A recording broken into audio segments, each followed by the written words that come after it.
Next, how are chemical reactions represented? So chemical reactions வந்து நம்ம எப்படி represents பண்ணுறோம்? First, when methane reacts with oxygen, it forms carbon dioxide and water.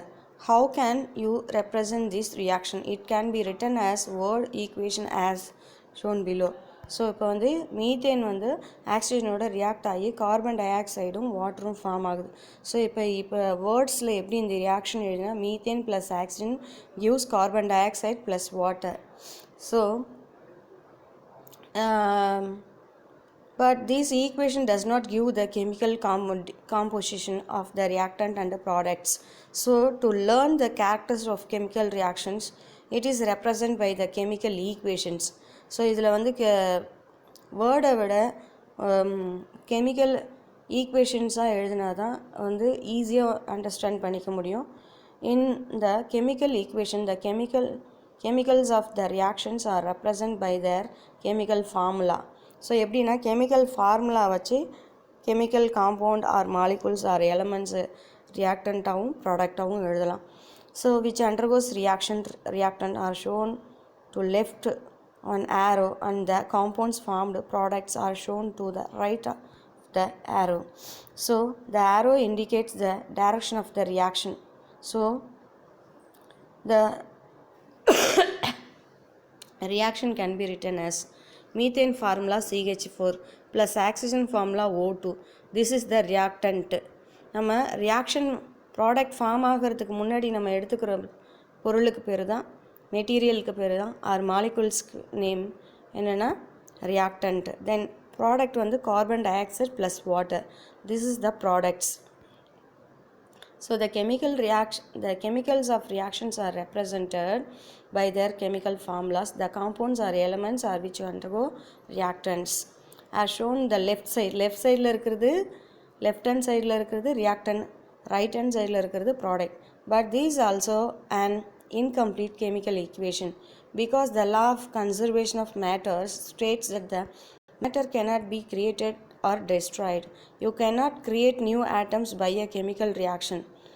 So இப்போ வந்து ஆற்றலை அழிக்கவோ இல்லை உருவாக்கவோ முடியாது. ஸோ அப்போ வந்து இந்த கெமிக்கல் ரியாக்ஷன் இன்னும் வந்து கம்ப்ளீட் ஆகலை.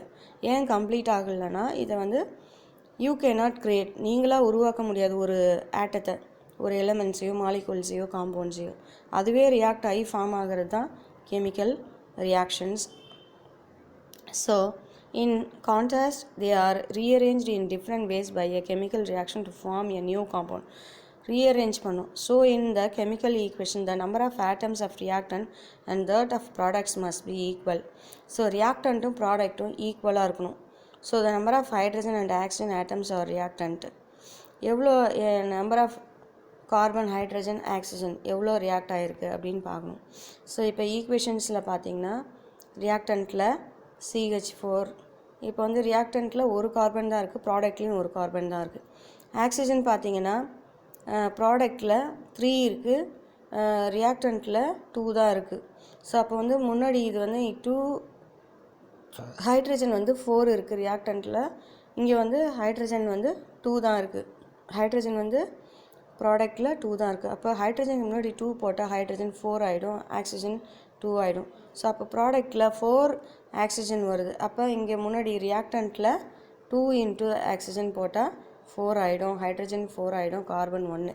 ப்ராடக்ட்லேயும் பாருங்கள், இப்போ ஆக்சிஜனும் 2 into hydrogen 2 2s are 4 hydrogen ஆகிடும், 2 into O 2O plus 2O 4O வந்துச்சு, 4 ஆக்சிஜன் 1 கார்பன் ஈக்குவலாக இருக்குது 4 hydrogen. So methane plus oxygen gives carbon dioxide and water.